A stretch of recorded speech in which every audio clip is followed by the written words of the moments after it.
Mapagpalang araw mga kataba. Meron na ako ditong nakasalang. Ito yung burger patties. Dinurog ko naman siya. At tinotoast ko naman ngayon. Kasi kung wala tayong giniling, pwede naman to. Diba? Marami tayong option para sa ating pagsasahog ng fried rice. Maglagay tayo ng bawang. Kasi gagawa naman ako ngayon ng ating kangkong fried rice. Ito yung ating mga ingredients. Ayan.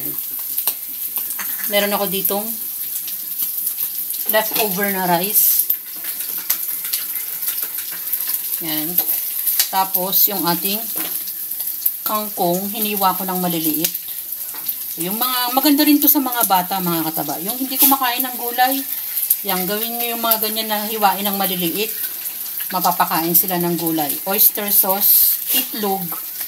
Ito ang ititerno ko dyan. Naluto ko na, nakapaggisa na ako ng ating corned beef at omelette. Kasi meron pa kaming natitira din na ulam.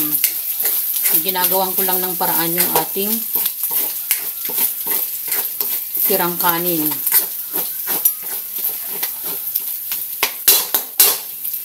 Tapos, pwede na natin ilagay yung ating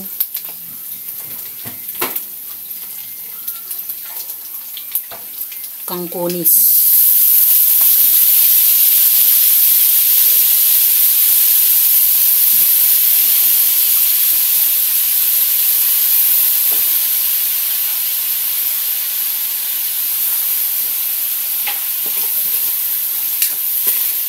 Pwede natin. Masarap yung mga natutoast sa ilalim.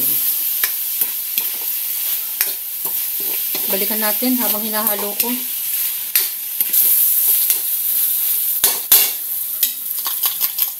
Maglagay tayo ng itlog.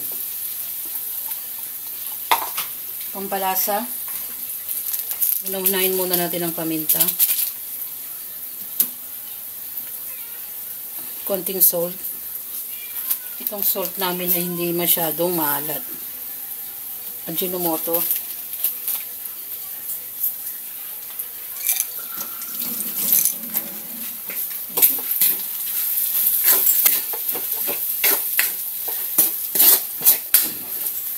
Yung natutoast sa ilalim. Masarap yan mga kataba.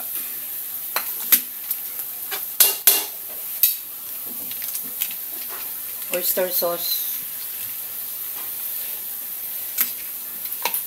Lagay na natin yung rice. Yan.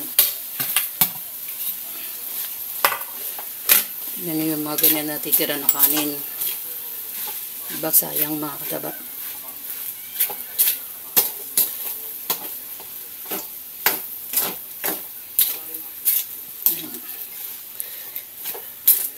Haluin lang natin ng haluin.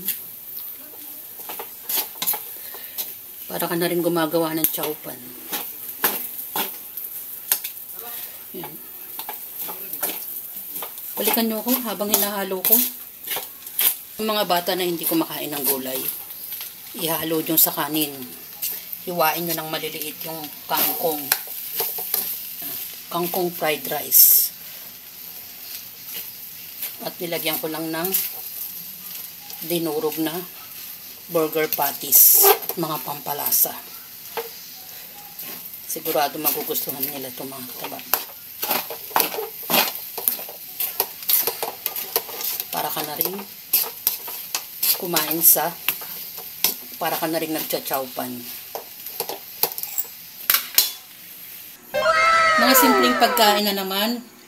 Para mapakain natin yung mga anak natin ng gulay, ilagay nyo lang sa kanin at gawing fried rice tulad ng kangkong.